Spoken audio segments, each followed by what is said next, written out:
Hi hello welcome back to my channel Sashti fashion and lifestyle. இன்றைக்கி இந்த வீடியோவில் என்ன பார்க்க போகிறோன்னா, டைலரிங் தான் உங்கள் கெரியர்னு சூஸ் பண்ணிட்டீங்களா? டைலரிங் தான் உங்கள் ஃப்யூச்சரா? இனிமேல் தான் நீங்கள் டைலரிங் கற்றுக்க போகிறீங்களா? டைலரிங் கற்றுக்கணுன்னா எங்கே கற்றுக்கலாம், எப்படி கற்றுக்கலாம்? டைரெக்டாக கிளாஸ் போய் கற்றுக்கலாமா, இல்லை ஆன்லைன் மூலமாக வீட்டில் இருந்தே கற்றுக்கலாமா? டைரெக்ட் கிளாஸ் பெஸ்ட்டாக, ஆன்லைன் கிளாஸ் பெஸ்ட்டாக? டைலரிங் கற்றுக்க டைரெக்டாக கிளாஸ் போய் கற்றுக்கிட்டா என்ன அட்வான்டேஜு, என்னென்ன டிஸ்அட்வான்டேஜு? ஆன்லைன் மூலமாக வீட்லேயே கற்றுக்கிறதுனால என்னென்ன அட்வான்டேஜஸ் இருக்குது, என்னென்ன டிஸ்அட்வான்டேஜஸ் இருக்குன்றத இந்த வீடியோவில் நம்ம பார்க்க போகிறோம். ஆல்ரெடி நான் பார்ட் 1 வீடியோ கொடுத்துருக்கேன். டைலரிங் கற்றுக்கணுன்னா நீங்கள் அதுக்கு எப்படி தயாராகணும், அதுக்கு என்னென்ன குவாலிட்டிஸ்லாம் நீங்கள் ஃபாலோ பண்ணணுன்றத பார்ட் 1 வீடியோவாக நான் கொடுத்துருக்கேன். இந்த வீடியோ பார்க்குறதுக்கு முன்னாடி பார்ட் 1 வீடியோவை பார்த்துட்டு இந்த வீடியோ பார்த்தீங்கன்னா உங்களுக்கு புரியறதுக்கு கொஞ்சம் ஈஸியாக இருக்கும், நல்லா புரியும். பார்ட் 1 வீடியோவோட லிங்க் டிஸ்கிரிப்ஷனில் கொடுத்துருக்கேன், பார்த்துக்கோங்க. நீங்கள் நம்ம சேனலை இப்போ தான் பார்க்குறீங்கன்னா, ஃபஸ்ட் டைம் பார்க்குறீங்கன்னா சேனலை சப்ஸ்கிரைப் பண்ணிக்கோங்க. பக்கத்தில் இருக்க பெல் பட்டனையும் கிளிக் பண்ணிக்கோங்க. கூடவே ஆல் என்ற நோட்டிஃபிகேஷனும் கொடுத்துக்கோங்க. அப்போ தான் ஃப்யூச்சரில் நான் போடக்கூடிய வீடியோஸோட நோட்டிஃபிகேஷன் உங்களுக்கு சேரும். வெறும் அட்வான்டேஜஸ் மாத்திரமே நான் சொல்ல போகிறதில்ல, என்னோட பர்சனல் சஜஷனுமே நான் சொல்கிறேன். டைரெக்ட் கிளாஸ் போய் கற்றுக்கிட்டா எப்படி இருக்கோ அப்படி இருக்கோ, இல்லை ஆன்லைன் கிளாஸில் போய் கற்றுக்கிட்டிங்கன்னா அப்படி இருக்கும் இப்படி இருக்கும்னு சொல்கிறத விட, அண்ட் எங்கே கற்றுக்கணும், எப்படி கற்றுக்கணும்னு நீங்கள் தான் சாய்ஸ் பண்ணிக்கணும், நீங்கள் தான் சூஸ் பண்ணிக்கணும்னு சொல்லிட்டு விட்டுற மாட்டேன். கண்டிப்பாக என்னோடய சஜஷனுமே நான் இங்கே சொல்கிறேன். நீங்கள் வீடியோவை ஸ்கிப் பண்ணாமல் பாருங்கள். இப்போ ஃபஸ்ட்டு டைரெக்டாக கிளாஸ் போய் கற்றுக்கிட்டா என்னென்ன அட்வான்டேஜஸ்ன்றதை பார்க்கலாம். ஃபஸ்ட்டு பார்த்திங்கன்னா நல்ல ஒரு என்விரான்மெண்ட் கிடைக்கும், நல்ல ஒரு அட்மாஸ்ஃபியர் உங்களுக்கு கிடைக்கும். ஏன்னா நீங்கள் இதுக்கு முன்னாடி வீட்லேயே இருந்திருக்கலாம், அப்படி உங்களுக்கு வெளியே போகும்போது உங்களுக்கு நல்ல ஃப்ரெண்ட்ஸ் கிடைப்பாங்க. நல்ல ஒரு என்விரான்மெண்ட் கிடைக்கும்போது உங்கள் மைண்டே ரெஃப்ரெஷ்ஷாக இருக்கும், உங்களுக்கே ஒரு சேஞ்ச் கிடைக்கும், ஒரு அச்சீவ் பண்ண மாதிரி ஒரு ஃபீல் பண்ணுவீங்க. அண்ட் நெக்ஸ்ட்டு பார்த்திங்கன்னா நம்ம டைரெக்டாக நமக்கு சொல்லி கொடுக்குறவங்க கூட டைரெக்டாக இன்ட்ராக்ட் பண்ண முடியும். நம்ம கண்பட கைப்பட கற்றுக்கலாம். ஏதாவது டவுட்ஸ் கேட்டாலும் நமக்கு கிளியர் பண்ணி விடுவாங்க. நம்ம எப்படி தைக்கிறோம், என்ன தைக்கிறோன்றதை நமக்கு பக்கத்தில் இருந்தே பார்ப்பாங்க. அப்போ நம்மளால் சீக்கிரமாக கற்றுக்க முடியும், நிறைய விஷயங்கள் கேட்டு தெரிஞ்சுக்க முடியும். சில விஷயங்களை பார்த்தும் நமக்கு தெரிஞ்சுக்க முடியும். அவங்க எப்படி நமக்கு டீச் பண்ணுறாங்க, இல்லை நம்ம கூட யாராவது நம்ம கூட கற்றுக்குறவங்க இருந்தாலும் அவங்களுக்கு ஏதாவது டவுட்ஸ் இருந்தாலும், அந்த டவுட் நமக்கு இருந்தாலும் அது கிளியர் பண்ணும்போது, ஒருத்தர் டவுட் இன்னொருத்தர் கேட்டு கிளியர் பண்ணும்போது நமக்கு ஈஸியாக சீக்கிரமாகவும் புரியும். அண்ட் சீக்கிரமாக கற்றுக்கிறதுக்கும் அது ஒரு நல்ல வாய்ப்பாக இருக்கும். அடுத்து இப்போது 2 மணி நேரம் கிளாஸுக்கு போகிறோன்னா நம்மளோட மைண்டு எதுலேயுமே டைவர்ட் ஆகாது. கண்டிப்பாக அதுலேயே ஃபோக்கஸ்டாக தான் இருப்போம். நமக்கு அந்த இன்ட்ரெஸ்ட் தானாக வந்துடும். அண்ட் நிறைய சொல்லி கொடுப்பாங்க, நிறைய நாலேஜ் கெயின் பண்ணலாம். நெக்ஸ்ட்டு டிஸ்அட்வான்டேஜ்னு பார்த்தீங்கன்னா, நான் மேக்ஸிமம் உங்களுக்கு டைம் தான் மென்ஷன் பண்ணணும். டைம் தான் நான் சொல்லுவேன். ஏன்னா கேட்டிங்கன்னா, இப்போது நீங்கள் கற்றுக்கணும்னு நினச்சி வெளியே போகும்போது அந்த இடம் எவ்வளோ தூரத்தில் இருக்குது, பக்கத்தில் இருக்கா இல்லை தூரமாக இருக்கா, நம்ம பஸ் ஏறி போகணுமா இல்லை வண்டி எடுத்துகிட்டு போகணுமா அப்படின்ற மாதிரியெல்லாம் நம்ம தான் பார்த்துக்கணும். அது ஒரு டிஸ்அட்வான்டேஜ்.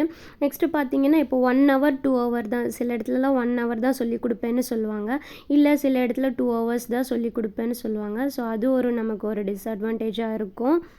அப்போ நமக்கு ட்ராவல் டைமிங்குமே அதிகமாக இருக்கும், அதையுமே நம்ம கேல்குலேட் பண்ணிக்கணும். அப்போ நம்ம 2 hours கிளாஸ்னால் அப்போ நம்ம போயிட்டு வர்றதுக்கு அரை மணி நேரம் ஆகுது, போகிறதுக்கு அரை மணி நேரம், வர்றதுக்கு அரை மணி நேரம் ஆகுதுன்னா மொத்தம் 3 மணி நேரம் நம்ம ஸ்பெண்ட் பண்ண வேண்டியதாக இருக்கும். அப்போ நம்ம வீட்டு வேலைகள், மற்ற வேலைகள், இது எல்லாமே நமக்கு டைமிங்க்கு ஏற்ற மாதிரி நம்ம தான் மேனேஜ்மெண்ட் பண்ணிவிட்டு போகணும். அந்த மாதிரியெல்லாம் இருக்கும். மேக்ஸிமம் நான் அதில் டிஸ்அட்வான்டேஜ்னு பார்த்தா நான் டைம் தான் மென்ஷன் பண்ணுவேன். நெக்ஸ்ட்டு பார்த்திங்கன்னா ஆன்லைன் கிளாஸில் நம்ம கற்றுக்கிறதுனால என்னென்ன அட்வான்டேஜுன்றதை பார்க்கலாம். இதில் பார்த்திங்கன்னா அப்படியே ஆப்போசிட்டாக தான் சொல்லணும். ஏன்னா டைமிங் இதுலேயும் அதில் நமக்கு டைரெக்ட் கிளாஸ் போனால் எப்படி டைமிங் நமக்கு டிஸ்அட்வான்டேஜோ, அந்த மாதிரி டைரெக்ட் கிளாஸ் ஆன்லைன் கிளாஸ் கற்றுக்கிட்டோன்னா நமக்கு டைம் இதில் நிறையவே சேவ் ஆகும். நமக்கு டைமிங் கிளாஸ் அந்த 1 hour கிளாஸ்னால் அந்த 1 hour நமக்கு அந்த 1 hour மட்டும்தான் நமக்கு செலவாகும். 2 hours கிளாஸ்னால் அந்த 2 hours மட்டும்தான் நமக்கு நமக்கு நேரம் செலவாகும். ஆன்லைன் கிளாஸில் பார்த்தீங்கன்னா நமக்கு இப்போ பிடிஎஃப் மூலமாக நமக்கு வீடியோஸ் கிடைக்கும், இல்லைனா டேரெக்டாக வீடியோஸ் வந்து நமக்கு வந்து கொடுப்பாங்க. வீடியோஸ் மூலமா நம்ம வந்து கற்றுக்கிற மாதிரி இருக்கும். அந்த வீடியோஸுமே பார்த்தீங்கன்னா சிலர் வந்துட்டு ஆக்சஸ் பண்ணுற மாதிரி, இப்போ 2 மாதம்னா 2 மாதத்துக்கு மட்டும்தான் அந்த வீடியோஸ் ஆக்சஸ் பண்ணுற மாதிரி வச்சுருப்பாங்க. சிலர் வந்து லைஃப் டைம் ஆக்சஸ் கொடுப்பாங்க, நம்ம எப்போ வேணால் பார்த்துக்கலாம், டவுன்லோட் பண்ணி வச்சுக்கிட்டு நமக்கே கொடுத்துருவாங்க. அந்த மாதிரி ஆப்ஷன்ஸுமே ஆன்லைன் கிளாஸஸில் இருக்குது. அப்புறம் என்ன பார்த்திங்கன்னா நமக்கு வந்து 2 டேஸில் கற்றுக்கலாம், இல்லை 1 வீக்கில் கற்றுக்கலான்ற மாதிரி ஆப்ஷன் கொடுப்பாங்க. அந்த மாதிரி நம்ம சீக்கிரமாக கற்றுக்கிறதுக்கும் அது ஒரு நல்ல வாய்ப்பாக இருக்கும். பேசிக்காக அட்வான்டேஜஸ்ன்னு பார்த்திங்கன்னா இவ்வளோ தான். இப்போ டிஸ்அட்வான்டேஜ்ன்னு பார்த்திங்கன்னா நம்ம வந்து டைரெக்டாக இன்ட்ராக்ட் பண்ண முடியாது. டைரெக்டாக வந்து கொஷின்ஸ் கேட்டாலும் நமக்கு வந்து 1 முறை 2 முறை அவ்வளோதான் வந்துட்டு நமக்கு ரிப்ளை பண்ண வாய்ப்பு.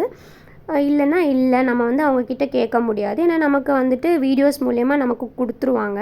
நம்ம ரிட்டன் அவங்கள எந்த கொஷனும் பண்ண முடியாது. அப்புறம் பார்த்திங்கன்னா சில சமயத்தில் நமக்கு நெட்டுமே வேலை செய்யாது. நெட்டுமே நமக்கு அவைலபிளாக இருக்குமான்றது பார்த்துக்கணும். இந்த டைமுக்கு நமக்கு நெட்டு கிடைக்காமல் போயிடுச்சுன்னா நமக்கு அந்த கிளாஸை நம்ம மிஸ் பண்ணிவிடுவோம். நெக்ஸ்ட்டு நம்ம ஒருத்தருக்காக அந்த கிளாஸை வந்து ரிப்பீட் பண்ணுவாங்களான்றது தெரியாது. ஏன்னா அதுக்குமே நம்ம வீடியோ கொடுக்குறோம், நீங்கள் பார்த்துக்கோங்க அப்படின்னு சொல்லிடுவாங்க. எனக்கு தெரிஞ்சு பேசிக்காக தெரிஞ்சுக்கணுன்னா இவ்வளோ தான் அட்வான்டேஜஸும் டிஸ்அட்வான்டேஜஸும் டைரக்ட் கிளாஸ்க்கும் ஆன்லைன் கிளாஸஸ்க்கும். இது வரைக்கும் ஒரு ஓவரலாக அவங்களுக்கு டைரக்ட் கிளாஸ் பற்றியும் ஆன்லைன் கிளாஸ் பற்றியும் தெரிஞ்சிருக்கும்.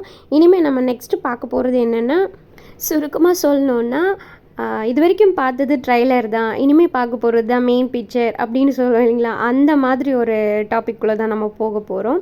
எங்கே சூஸ் பண்ணுறோம், டைரெக்டாக போகணும், டைரக்ட் கிளாஸ் தான் போகணும், அப்போ தான் புரியும் அப்படின்னு முடிவு பண்ணிட்டிங்கன்னா, டைரெக்டாக போனோன்னா அந்த டைரெக்டாக போகக்கூடிய கிளாஸுக்கு வந்து எப்படி சூஸ் பண்ணணும், இப்போ ஆன்லைன் மூலமாக கற்றுக்கணுன்னா அதை எப்படி சூஸ் பண்ணி சாய்ஸ் பண்ணிக்கிறது, இதெல்லாம் ஒரு விஷயமா, இதெல்லாம் நம்ம வந்து அவசியமாக பார்க்கணுமான்னு கேட்டிங்கன்னா ஆமாம், கண்டிப்பாக அவசியமாக பார்த்து தான் ஆகணும். நம்ம எங்கே படிக்கிறோம், எங்கே கற்றுக்க போகிறோன்றதை நம்ம தான் முடிவு பண்ணணும். கண்டிப்பாக சில விஷயங்களெல்லாம் கவனித்து தான் ஆகணும்.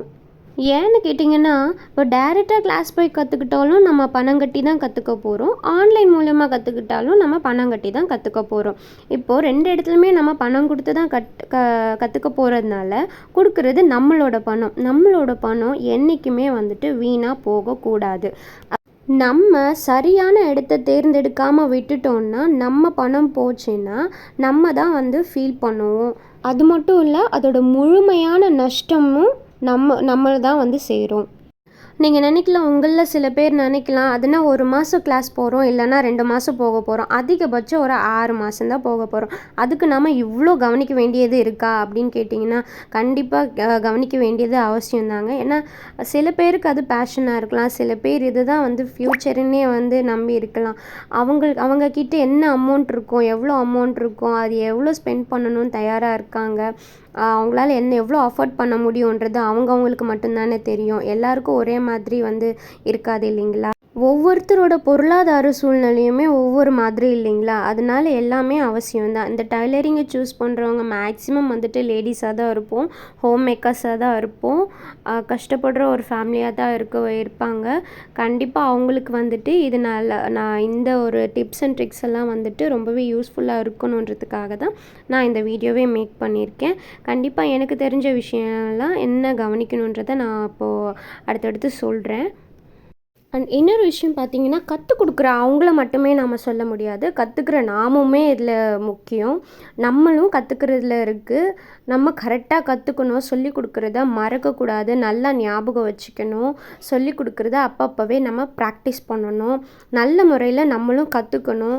நம்ம ஏதோ தானோன்னு கற்றுக்கிட்டு மற்றவங்க நல்லா சொல்லிக் கொடுக்கல, சரியாக சொல்லிக் கொடுக்கலன்னு நம்ம அவங்க மேலே ப்ளேம் பண்ணக்கூடாது. கிளாஸுக்கு ஜாயின் பண்ணிவிட்டு போகாமல் லீவ் போடுறது, அடிக்கடிக்கு நிறைய லீவ் போடுறது, சரியாக கவனிக்காமல் இருக்கிறது, சோம்பேறித்தனம் படுறது, ஒரு மெட்டீரியல் வாங்கணுன்னாலும் அதுக்கு கொஞ்சம் எச்சு கம்மி ஆகும், அதெல்லாம் கூட சரி பண்ணி நம்ம வந்து கற்றுக்கணும். நம்ம கற்றுக்கணும் முடிவு பண்ண பிறகு கொஞ்சமாக நம்ம வந்து கிளாத்துக்கு கற்றுக்கிறதுக்காக இன்வெஸ்ட் பண்ணி தான் ஆகணும். அந்த மாதிரி விஷயங்களுக்காகலாம் நம்ம வந்துட்டு பணம் கட்டிட்டு கற்றுக்காமல் விட்டுருவோம். அதெல்லாமே கூட நம்ம பண்ணக்கூடாது. ஏன் சொல்கிறேன்னா, டைலரிங் கற்றுக் கொடுக்குறவங்க மட்டும் கரெக்டாக இருந்தால் பத்தாது, டைலரிங் கற்றுக்கிற நீங்களுமே கரெக்டாக இருக்கணும். சரி, டைரெக்டாக கிளாஸ் போகணுன்னு முடிவு பண்ணிட்டோம், அது எப்படி சூஸ் பண்ணுறதுன்றதை பார்க்கலாம். இப்போது உங்கள் வீட்டு பக்கத்தில் இருக்காங்க, அவங்க வந்துட்டு எங்கே சொல்லி கொடுக்குறாங்கன்றத பாருங்கள்.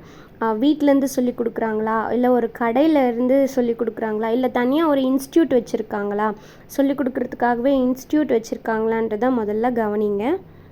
ஏன்னா ஒவ்வொருத்தரோட சூழ்நிலையும் வேறு. வீட்டில் இருக்கிறவங்களுடைய ரொட்டீன் வேறு மாதிரி இருக்கும், கடை வச்சுருக்கிறவங்களோட ரொட்டீன் வேறு மாதிரி இருக்கும், இன்ஸ்டியூட் ரன் பண்ணுறவங்களோட ரொட்டீன் வேறு மாதிரி இருக்கும்.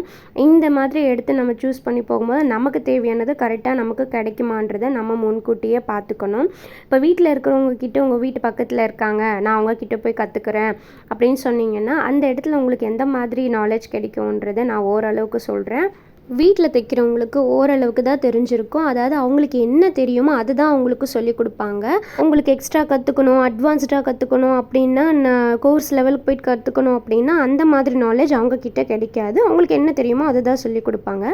இதே நீங்கள் கடையில் சொல்லிக் கொடுக்குறாங்க, கடையை வச்சு நடத்திட்டுருக்காங்க, அந்த கடையில் உங்களுக்காக டைம் ஒதுக்கி அவங்க கிளாஸ் எடுக்க போகிறாங்க அப்படின்னா நீங்கள் அங்கே எப்படி உங்களுக்கு சொல்லிக் கொடுப்பாங்கன்னா, இப்போ ஒருத்தர் நம்மளை நம்பி வந்திருக்கிறாங்க, அவங்களுக்கு நம்ம கரெக்டாக சொல்லிக் கொடுக்கணும்னு அப்படின்னு நினைக்கிறவங்களா இருந்தால் கண்டிப்பாக உங்களுக்கு என்ன ப்ராமிஸ் கொடுத்துருக்காங்களோ அதைப்படி உங்களுக்கு சொல்லி கொடுத்துருவாங்க. இது இவ்வளோ ஆகும், இந்த கோர்ஸ் இவ்வளோ அது அப்படின்னு சொல்லி உங்களுக்கு சொல்லி கொடுத்துருவாங்க. இதே வேறு அலட்சியப்படுத்துகிறவங்களா இருந்தால் முதல்ல அவங்களோட கடையோட வேலைகள் தான் பார்ப்பாங்க. உங்களுக்கு சொல்லி கொடுத்துட்டு உட்காந்துட்டு இருந்தாங்கன்னா அவங்களுக்கு கஸ்டமர் வந்து பார்க்க முடியாது. அவங்களுக்கு அந்த டைமில் வந்து ப்ளவுஸ் தைச்சாங்கன்னா இவ்வளோ வருமானம் வரும்ன்றதை பற்றி அவங்க யோசிப்பாங்க. ஆரம்பத்தில் உங்ககிட்ட சொல்லி கொடுக்குறேன் அப்படின்னு சொல்லி உங்களை வந்து சேர்த்துப்பாங்க. ஆனால் உங்களுக்காக டைம் ஸ்பெண்ட் பண்ணி உங்களை பக்கத்தில் உட்காந்து சொல்லி கொடுப்பாங்களான்றது டவுட்டு தான். ஏன்னா கடைன்ற பட்சத்தில் அடிக்கடி கஸ்டமர்ஸ் வருவாங்க, கஸ்டமர்ஸ் அட்டன் பண்ணுவாங்க, அது அவங்க கடைங்களுக்கான வேலைகளை பார்ப்பாங்க. அதுக்கிடையில தான் அவங்களுக்கு சொல்லி கொடுப்பாங்க. இப்படி ஒரு கடைக்கு போய் அங்கே இருக்கிறவங்க சொல்லி கொடுக்குறாங்க அப்படின்னும் போது நீங்கள் தான் அதை பார்த்து கவனமாக வந்துட்டு கேட்டு தெரிஞ்சுக்கணும். நீங்கள் வந்து எனக்கு கரெக்டாக சொல்லி கொடுக்கணும், இந்த 2 மணி நேரம்னா 2 மணி நேரமும் எனக்கு டைம் ஸ்பெண்ட் பண்ணி எனக்கு கொஞ்சம் சொல்லி கொடுங்க அப்படின்னு சொல்லி நீங்கள் தான் ரிக்வெஸ்ட் பண்ண வேண்டியதாக இருக்கும். ஏன்னா நம்மளை கூட்டிகிட்டு வந்துட்டு சொல்லி கொடுக்குறோன்னு சொல்லி உட்கார வச்சுட்டு அவங்க வேலையை பார்க்க போயிட்டாங்கன்னா அது நமக்கு தான் நஷ்டம். நம்ம தான் அதில் உஷாராக இருந்துக்கணும். நெக்ஸ்ட்டு வந்து இன்ஸ்டியூட் போயிட்டு லேர்ன் பண்ணணும்னு நீங்கள் முடிவு பண்ணிட்டீங்கன்னா டிஸ்டன்ஸ் பார்த்துக்கோங்க. வீட்டுக்கு பக்கத்தில் இருக்கா இல்லை தூரத்தில் இருக்கா, ட்ராவல் பண்ணி போகிற மாதிரி இருக்கான்றதை பார்த்துக்கோங்க. அங்கே நமக்கு எப்படி நாலேஜ் கிடைக்கும்னு பார்த்தீங்கன்னா ஓரளவுக்கு ப்ராப்பரான நாலேஜ் கிடைக்கும். ஏன்னா வந்துட்டு நம்ம கூட இன்னும் 4-5 பேர் சேர்ந்து படிப்பாங்க. அப்போ வந்துட்டு நமக்கு வந்து சேர்ந்து சொல்லி கொடுப்பாங்க, எல்லாருக்கும் சேர்த்து சொல்லி கொடுப்பாங்க. இதே இன்னொரு பக்கம் பார்த்தீங்கன்னா யாராவது ஒருத்தர் 2 பேர் லீவ் போட்டுட்டாங்க அப்படின்னா மற்ற இன்னும் 2-3 பேர் இருக்காங்க, அவங்களுக்குமே கிளாஸஸ் நடக்காது. இதை நானுமே ஃபேஸ் பண்ணியிருக்கேன். இப்போ நான் சொல்லிகிட்ருக்கிறது எல்லாமே ஓரளவுக்கு உங்களுக்கு தெரிஞ்சுக்கிறதுக்காக தான் நான் இதெல்லாம் சொல்கிறேன். இங்கே எப்படி நடக்குது, அங்கே அப்படியெல்லாம் நடக்குது அப்படின்றது சொல்லணுன்றது என்னோடய நோக்கம் கிடையாது. இப்படியெல்லாம் கூட இருக்குது, இதையும் கொஞ்சம் கவனிங்க. நீங்கள் வந்து சேரணும், படிக்கணும், கற்றுக்கணும்னு நினைக்கிறதுக்கு முன்னாடி இது இப்படியெல்லாம் கூட இருக்குது அப்படின்றத நான் வந்து உங்களுக்கு தெரியப்படுத்துகிறேன், அவ்வளோதான். இப்போ ஆன்லைன் கிளாஸ் பற்றி கேட்டிங்கன்னா, இப்போ நம்ம கிளாஸ் அட்டன் பண்ணிகிட்ருக்கோன்னா அப்போ நம்ம கொஷின் கேட்க முடியாது. கொஷின் கேட்டோன்னா அதை இக்னோர் பண்ணுவாங்க. அந்த மாதிரியும் நடக்கும்.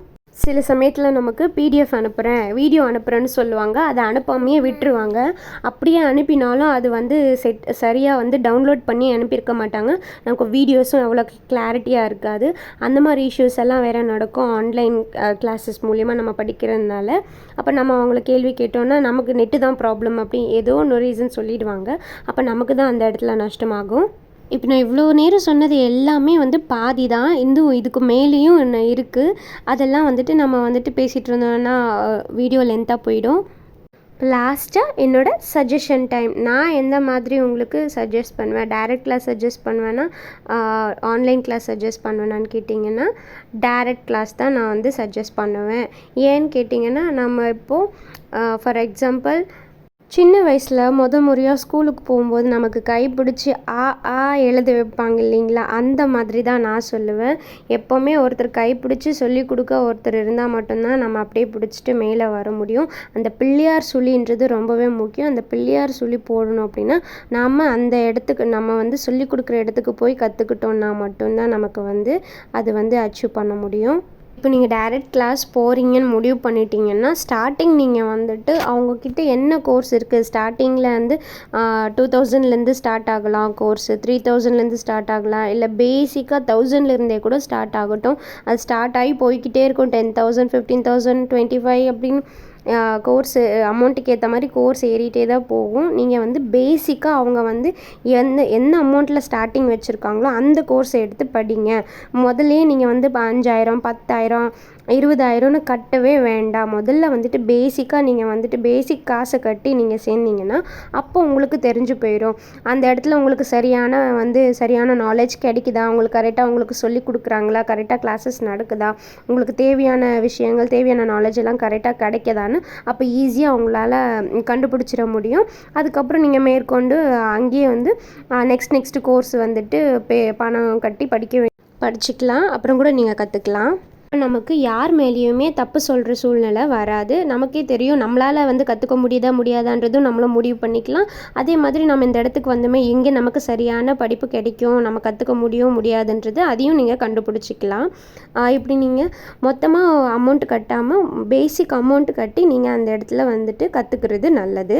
இதுதான் நான் என்னோடய சஜஷனாக சொல்கிறேன். டைரெக்டாக போய் கற்றுக்கோங்க. அண்ட் ஆரம்பத்துலேயே அதிக பணம் கட்டாதீங்க. பேசிக்கான பணத்தை கட்டி கற்றுக்கோங்க. அப்புறம் இன்னொரு விஷயம் சொல்ல மறந்துட்டேன். யூடியூப் வீடியோஸ் பார்த்து டைலரிங் கற்றுக்கலாமா அப்படின்னு சில பேருக்கு டவுட் இருக்கும். கண்டிப்பாக நான் அதை பற்றியும் இன்னொரு வீடியோ நான் வந்து கொடுக்குறேன். ஏன்னா ஆல்மோஸ்ட் இந்த வீடியோவே ஆல்ரெடி லென்த்தி ஆகிடுச்சு. இந்த வீடியோ உங்களுக்கு யூஸ்ஃபுல்லாக இருந்திருக்கும்னு நம்புகிறேன். உங்களுக்கு இந்த வீடியோ பிடிச்சிருந்தால் லைக் பண்ணுங்கள், உங்கள் ஃப்ரெண்ட்ஸ் அண்ட் ஃபேமிலிக்கு ஷேர் பண்ணுங்கள். மறக்காமல் சேனலை சப்ஸ்கிரைப் பண்ணிக்கோங்க. பக்கத்தில் இருக்க பெல் பட்டனையும் கிளிக் பண்ணிக்கோங்க. கூடவே ஆல் என்ற நோட்டிஃபிகேஷனும் கொடுத்துக்கோங்க. அப்போ தான் ஃப்யூச்சரில் நான் போடக்கூடிய வீடியோஸோட நோட்டிஃபிகேஷன் உங்களுக்கு வந்து சேரும். Thank you friends.